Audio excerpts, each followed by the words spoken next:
Nagsisimula ang pelikula sa pamamagitan ng pagpapakita ng isang lumang gusali sa kagubatan.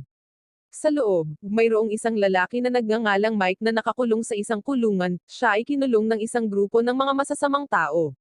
Si Mike ay isang hacker na pumasok sa isang napakahirap na sistema ng gobyerno, at ang mga masasamang tao ay gustong ibenta siya sa mga mayamang tao na gusto ang kanyang mga kasanayan. Hindi nagtagal, nagpakita ang kanilang boss na si Miro at nakipag-usap tungkol sa pagbenta kay Mike para sa maraming pera. Lumipat ang eksena sa isang lalaking nagngangalang Sam na naghahanda na pumasok sa isang bahay na binabantayan. Pinabagsak ni Sam ang mga gwardya sa harap ng pintuan, pagkatapos ay pumunta siya sa likuran at nilabanan ang iba pang gwardya. Sa wakas, nahanap niya at mabilis na pinatay ang kanyang target. Pagkaraan ng ilang sandali, lumitaw ang boss ng isang grupo ng mga asasin na nagngangalang Liam.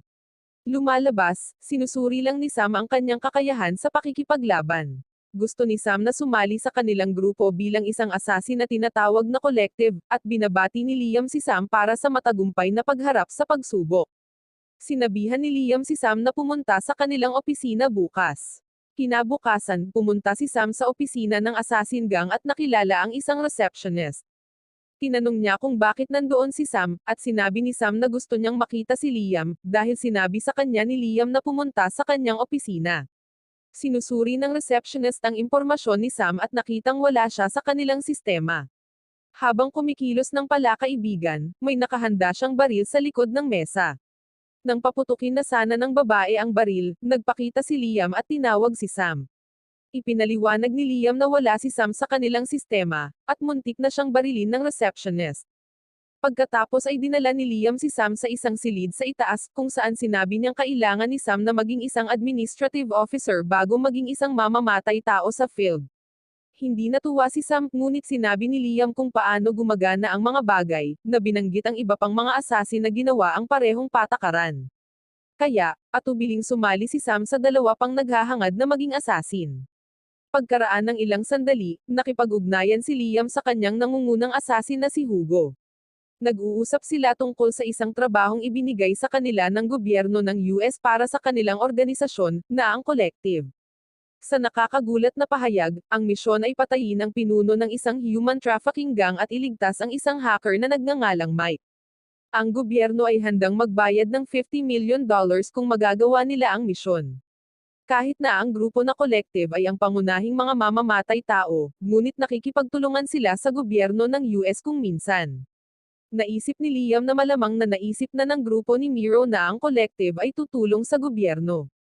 Kaya, iminungkahi ni Liam na laktawan ang misyon dahil sa panganib nito, ngunit determinado si Hugo na gawin ang misyon. Sinimulan niyang hanapin kung saan maaaring itago si Mike. Pagkaraan ng ilang sandali, narating ni Hugo ang lugar at pinatay ang dalawang gwardya sa pasukan. Pumasok siya sa loob, pinapatay ang mga masasamang tao, ngunit hindi niya mahanap si Mike doon. Si Mike pala ay nasa isang abandonadong gusali ng kagubatan sa buong oras. Pag-uwi, tinawagan ni Hugo si Liam para ipaalam sa kanya na wala doon si Mike. Naisip din ni Hugo na handa na ang mga kalaban sa pag-atake niya kanina, na naghihinali na nahak ni Miro ang sistema ng Collective upang makita ang mga nanghihimasok. Naisip ni Liam na ang kanilang pinakamahusay na mapagpilian ay gumamit ng mga tagalabas, kaya pinasali niya si Sam.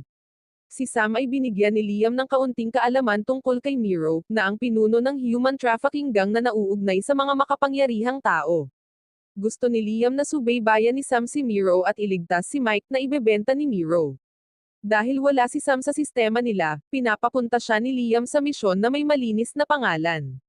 Samantala, sa punong tanggapan ni Miro, mayroong isang grupo ng mga taong bihag, na handang ibenta sa mga matataas at mayayamang tao, kasali na doon si Mike.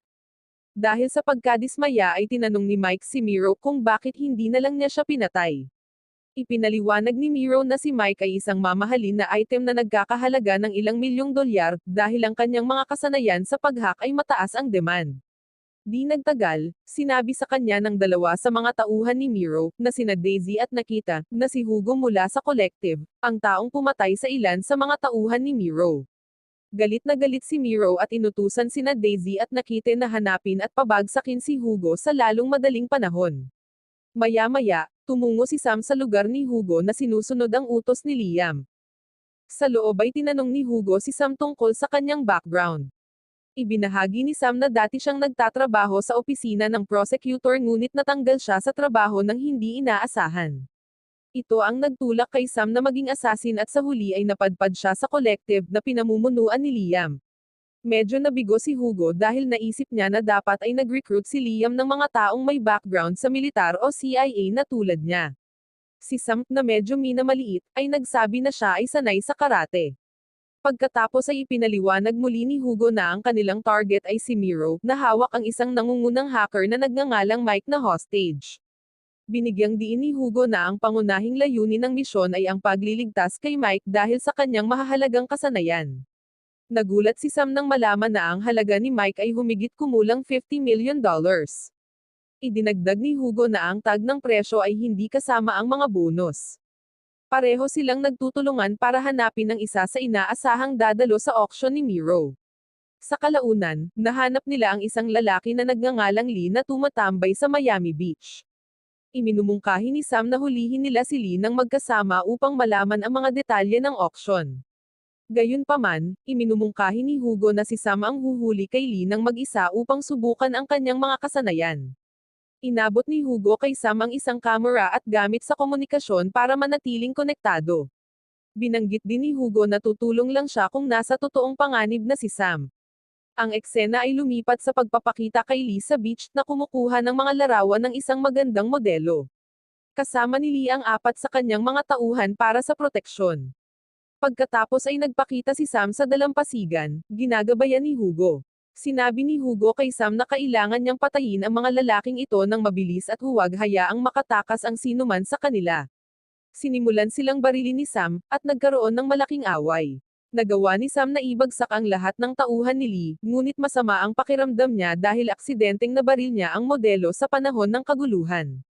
Patuloy na tinatawagan ni Hugo si Sam para ibalik ang kanyang focus.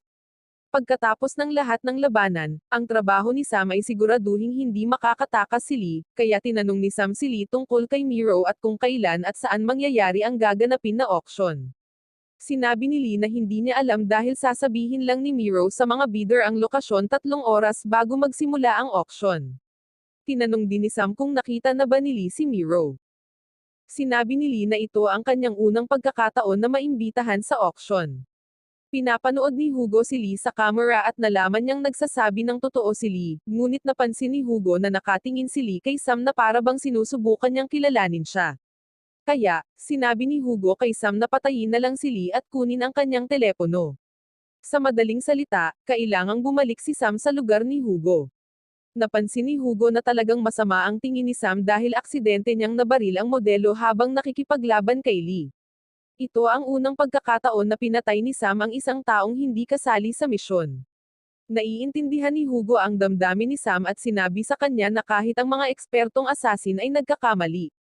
Sinabi niya na kailangan nilang manatiling matatag at matigas. Ibinahagi ni Hugo ang isang kwento tungkol sa kanilang boss na si Liam, na minsang sumalakay sa isang grupo ngunit napagtanto niyang mali ang pinatay niya. Nanatiling kalmado si Liam at kumilos na parang walang maling nangyari.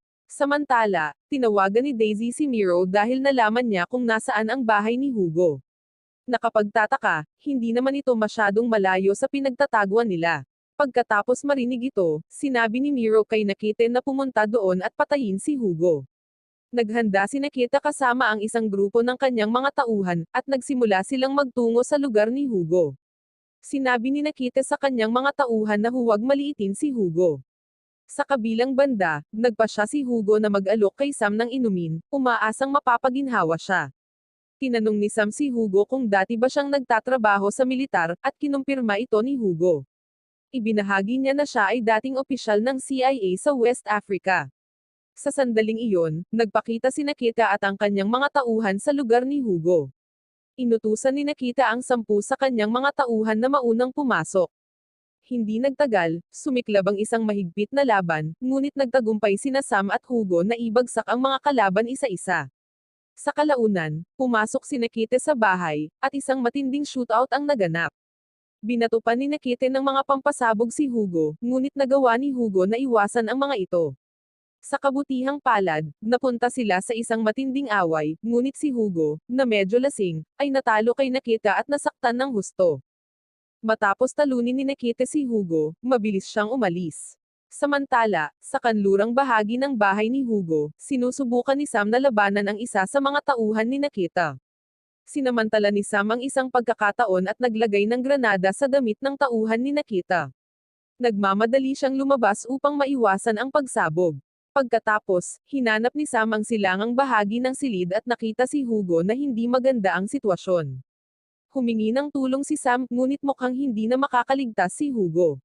Long story short, tinawagan ni Liam si Sam at sinabihan siyang itigil ang misyon.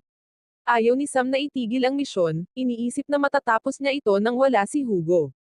Gayunpaman, ayaw ni Liam na mawalan ng higit pa sa kanyang mga miyembro ng koponan at iginiit na bumaba sa pwesto si Sam. Lumipat ang eksena kay Miro, na nang-aasar kay Mike. Pagkatapos, inutusan ni Miro si Mike na maligo, dahil 2 linggo na siyang hindi naliligo. Si Mike ay magiging bahagi ng isang auction sa susunod na umaga. Hindi nagtagal, dumating si Nikita na may dalang magandang balita, dahil napatay na niya si Hugo. Ang balitang ito ay talagang ikinatuwa ni Miro dahil wala na ang taong nanggugulo sa kanyang grupo. Kinabukasan, nagaganap ang auction event kung saan dumalo ang mga mayayamang tao. Nandoon si Sam na nagpapanggap na si Lee, ang lalaking pinatay niya kanina. Sa kabila ng utos ni Liam na huwag ituloy ang misyon, desidido si Sam na tapusin ang misyon. Habang naghihintay sa pila para makapasok, tinanong ng isa sa mga auction worker si Sam kung bakit siya nag-iisa at hindi nagdala ng kasamang babae. Ipinaliwanag ni Sam na mahilig siyang mag-solo. Nagsimula sila ng isang pag-uusap, at ipinakilala ni Sam ang kanyang sarili bilang si Lee mula sa Russia. Binanggit ng ibang tao ang plano ng kanilang kumpanya na palawakin sa Russia, na nagmumungkahi ng potensyal na pakikipagsosyo. Pumayag si Sam na pag-usapan ito mamaya.